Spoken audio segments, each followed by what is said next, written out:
ইসলামে যুবক বয়সের ইবাদতের গুরুত্ব অপরিসীম। এই বয়সে একজন মানুষ শারীরিক এবং মানসিকভাবে সবল থাকে এবং নানাবিধ পরীক্ষা নিরীক্ষার মধ্য দিয়ে যায়। যুবক বয়সে ইবাদত করা অনেক বড় ফজিলতের কাজ এবং এতে আল্লাহর সন্তুষ্টি অর্জন করা সহজ হয়। হাদিসের আলোকে এ বিষয়ে নিম্নে বিশ্লেষণ করা হলো। 1. হাদিসে যুবক বয়সের ইবাদতের গুরুত্ব।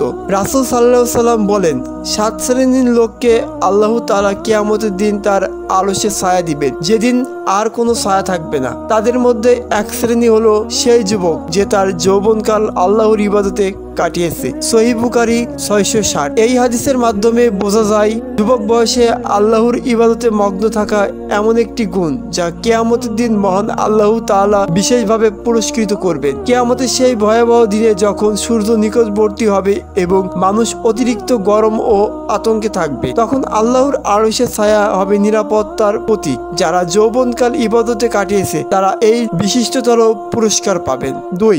যুবক বয়সের শক্তি ও সময়। যৌবনকাল এমন এক সময় যখন মানুষ সবচেয়ে বেশি শক্তিশালী, উদ্যমী এবং সাহসী থাকে। এই সময় ইবাদতে মনোযোগী হওয়া কঠিন হতে পারে, কারণ এই সময় নানান দুনিয়াবি ফিতনা, লোভ এবং শয়তানের প্ররোচনা বেশি থাকে। তবুও যারা এই সময়কে ইবাদতে ব্যয় করে তারা আল্লাহর নিকট অনেক বেশি প্রিয় হয়ে ওঠে। হাদিসে বর্ণিত রয়েছে, কিয়ামতের দিন 5টি প্রশ্নের উত্তর না দেওয়া পর্যন্ত কোনো ব্যক্তির পা সরতে পারবে না। তার যৌবনকাল কোন কাজে ব্যয় করেছে, তার জীবনকাল কিভাবে ব্যয় করেছে, তার সম্পদ কোথায় থেকে উপার্জন করেছে এবং কিভাবে খরচ করেছে, এবং তার জ্ঞান অনুযায়ী কতটুকু আমল করেছে। তিরমিজি 2417। এখানে যৌবনকালের গুরুত্ব আলাদা করে উল্লেখ করা হয়েছে, কারণ এই সময়ের সঠিক ব্যবহার মানুষকে আল্লাহর নৈকট্য এনে দেয় এবং আখিরাতে অনেক বড় প্রতিদান লাভের সুযোগ করে দেয়। 3. ইবাদতের মানসিক এবং আধ্যাত্মিক উপকারিতা। যুবক বয়সে ইবাদত করার মাধ্যমে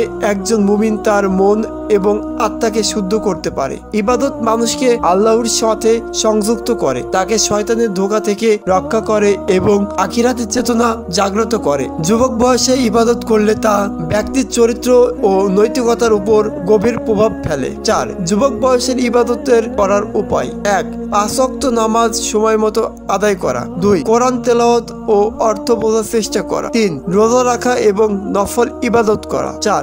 জ্ঞান অর্জন এবং সৎ কাজের দিকে মনোযোগী হওয়া। উপসংহার: যৌবনকাল ইবাদতের জন্য অত্যন্ত গুরুত্বপূর্ণ সময়। এ সময়ের ইবাদত ব্যক্তির জীবনকে শুধু দুনিয়াতে নয়, আখিরাতেও সফল এনে দেয়।